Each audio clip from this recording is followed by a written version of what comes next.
keepers, as we call them here. So all the valve components are laid out. The valve, the rubber seal, the seat, the spring, the cap and the collets or keepers. Keeping them in order. I think the only thing that really needs to be kept in order are the valves themselves, in case any of them are reused. The springs will get replaced. I think the rest will just clean up and will be reused. Of course the rubber seals will be changed. So the next thing to do is remove the studs from the head, and for that I'll use the double nut method. With the double nut method, as the name suggests, screw on 2 nuts and then screw the one that is furthest away from you back, and in theory that should release the stud. So let's see if that works.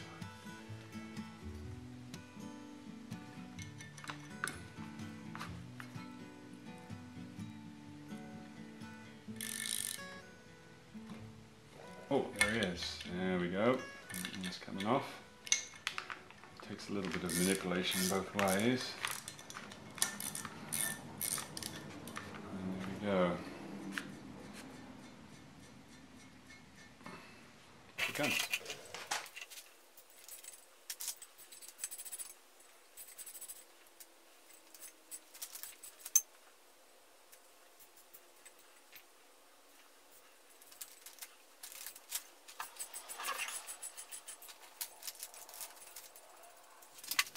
Okay, so the head has been degreased as best as I can and cleaned up a little bit in the degreasing tank.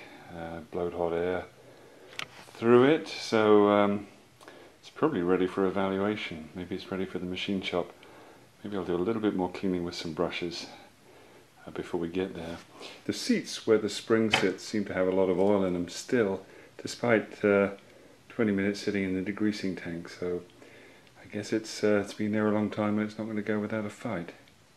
Just trying to see whether or not the head needs new valve guides. I think it does, and here's why. So when we pop the valves in, where are we? There we are. It's just a very slight movement. You can probably barely see it on the video. Everything's rocking, but maybe you could see it there. I think that's probably enough wear such that oil can get past the guide. So that one definitely has a rock. It actually makes a... This one definitely is rocking. You can almost see it. So it may be difficult for the camera to pick it up, but there's definitely a little bit of movement in that guide. In fact, quite a lot of movement, I'd say. Okay, removing the tappet chest covers. These are the tappet chest covers. One of the things that distinguishes a small bore engine from a large bore is these are removable, as you can see with these bolts. Larger engines like the 1275 don't have them. It's not removable from this side. So here goes. And this has a breather pipe as well, so we'll be taking that off too. Let's see whether these are... Oh, these are not tight at all.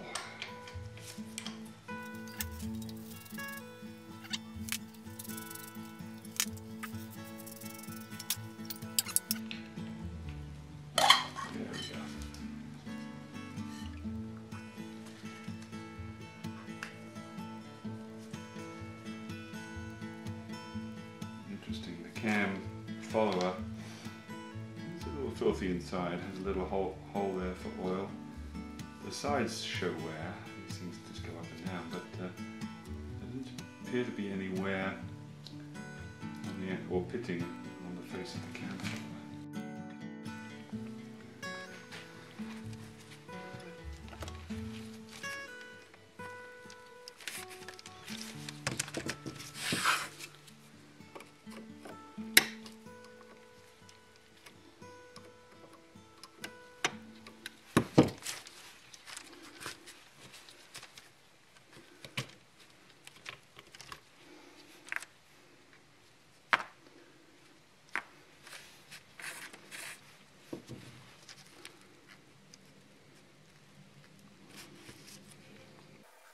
Interesting. So, we've taken the ends off the rocker shaft and we've taken off rocker number 1 and number 8, but the pedestals don't seem to want to slide off.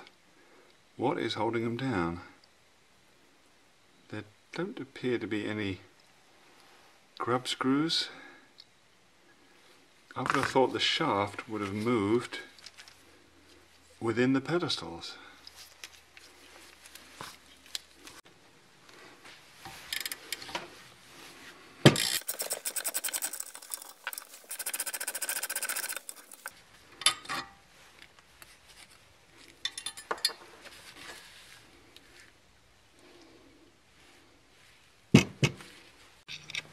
This is 11mm.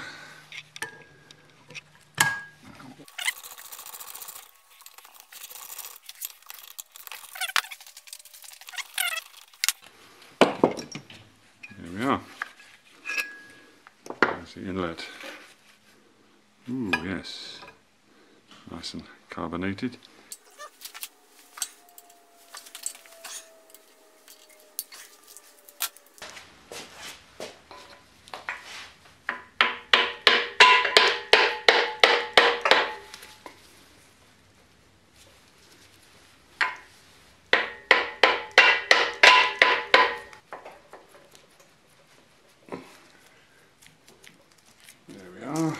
Okay.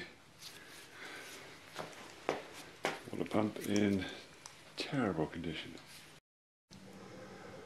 Well, the sump is off.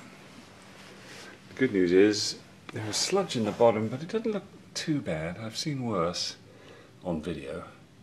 You know, inch thick layer of sludge, but not in this case. So I'll carefully go through that, which would be a lovely job, just to see if there's any bits of metal to be of concern. I had to put the engine stand on its side to get the sump off, because unfortunately the way I've bolted the block to the stand means that the front and the rear plates get in the way, so I can't turn it. So that wasn't very good thinking. Still, never mind. This one's already been loosened. So that's the oil feed pipe. There.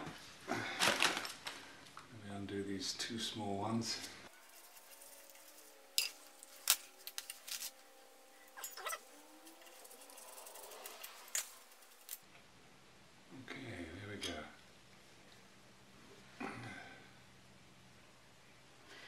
The strainer doesn't look too bad. You can see a few tiny shavings of something or other that's been picked up.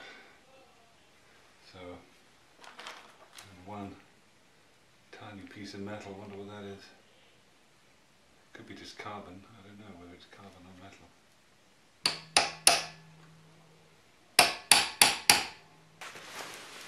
Well, after a little bit of croil, managed to get this loose. Basically, crescent wrench, not the ideal tool, a hammer, and then stopping the crank moving by using a hammer handle there. So off it comes. That's good. There's the crank nut. And you see it has this dog on the end. That's because the car can be started with a starting handle.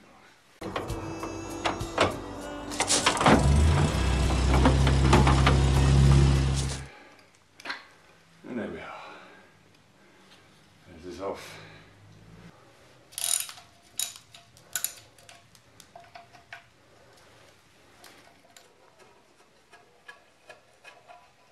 Okay, and off we come.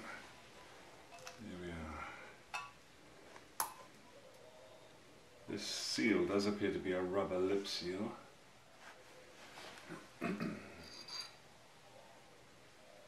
Goes on one way.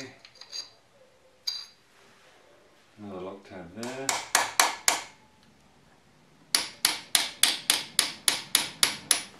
Okay, so we've got a hammer jammed in the crank again. So let's see whether we can get this to come off.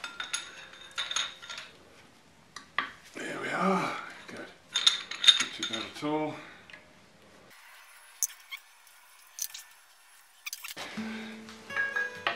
Leverage here. Let's see if we can get this off. Here would be better.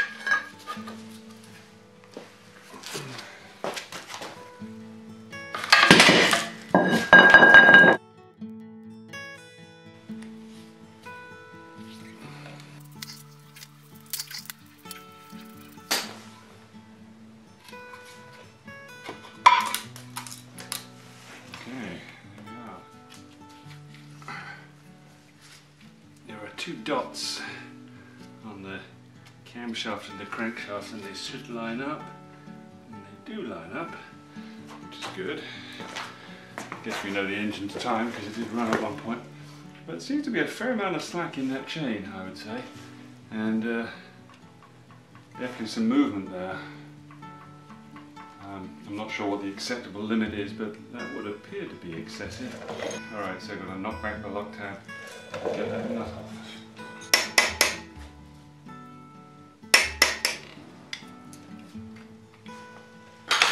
There we are. And off it comes. Alright. Camshaft. Crankshaft.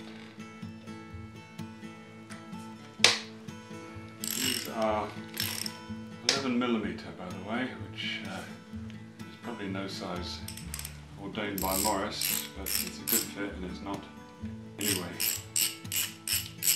forcing that bolt. Is there any reason why they shouldn't come? There it is, it's off.